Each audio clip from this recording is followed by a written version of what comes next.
ஒருமுறை ரஜினிகாந்த் அவர்கள் ஒரு நிகழ்ச்சியில் நகைச்சுவையாக ஒரு விஷயத்தை சொன்னார். எக்ஸ்ட்ராங்கிற ஒரு வார்த்தை மந்திர சொல். இந்த வார்த்தையை சரியான இடத்துல பயன்படுத்தினால் வாழ்க்கை ரொம்ப நல்லா இருக்கும். எக்ஸ்ட்ரா பேசக்கூடாது, எக்ஸ்ட்ரா சாப்பிடக்கூடாது, எக்ஸ்ட்ரா தூங்கக்கூடாது, எக்ஸ்ட்ரா புகழக்கூடாது, எக்ஸ்ட்ரா திட்டக்கூடாது, எக்ஸ்ட்ரா அட்வைஸ் பண்ணக்கூடாது. இதை கேட்க நகைச்சுவையாக இருக்கும். ஆனால் அதற்குள் ஒரு மிகப்பெரிய வாழ்க்கை தத்துவம் இருக்கிறது. நம் முன்னோர்கள் கூட அழகாக சொல்லியிருக்கிறார்கள், அளவுக்கு மீறினால் அமிர்தமும் நஞ்சு என்று. எக்ஸ்ட்ரா பேசினால் என்னாகும்? பேச வேண்டியதை தாண்டி தேவையில்லாத வார்த்தைகளை பேசுவோம். அந்த வார்த்தைகள் பிரச்சனை உருவாக்கும். எக்ஸ்ட்ரா சாப்பிட்டால் உடம்பு சொல்வதை கேட்காமல் நாக்கு சொல்வதை கேட்டால் உடம்பு தான் கஷ்டப்படும்.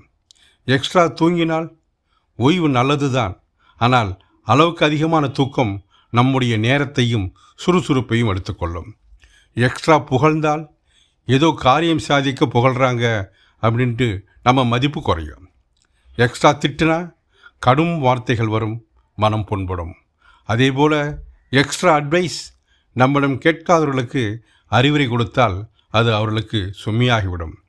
அதனால் சில விஷயங்களில் எக்ஸ்ட்ரா வேண்டாம். ஆனால் வாழ்க்கையில் சில விஷயங்களில் மட்டும் எக்ஸ்ட்ரா இருந்தால்தான் நாம் முன்னுக்கு வர முடியும். மற்றவர்களை விட எக்ஸ்ட்ரா அறிவை வளர்த்து கொள்ளுங்கள். மற்றவர்களை விட எக்ஸ்ட்ரா திறமையை வளர்த்து கொள்ளுங்கள். மற்றவர்களை விட எக்ஸ்ட்ரா முயற்சி செய்யுங்கள். மற்றவர்களை விட எக்ஸ்ட்ரா உழையுங்கள். அப்போதுதான் ஒரு கட்டத்தில் மற்றவர்கள் உங்களை பார்த்து இவரிடம் என்னவோ எக்ஸ்ட்ரா இருக்கிறது என்று நினைப்பார்கள். அதுதான் வெற்றி. எல்லா இடத்திலும் எக்ஸ்ட்ரா இருக்க வேண்டிய அவசியமில்லை.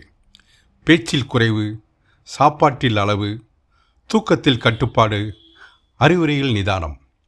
ஆனால் அறிவில் எக்ஸ்ட்ரா, திறமையில் எக்ஸ்ட்ரா, முயற்சியில் எக்ஸ்ட்ரா, உழைப்பில் எக்ஸ்ட்ரா, இந்த 4 எக்ஸ்ட்ரா நம்மிடம் இருந்தால் மற்றவர்களை தாண்டி முன்னேறி மற்றவர்களுக்கு தலைவராகவும் மாறலாம்.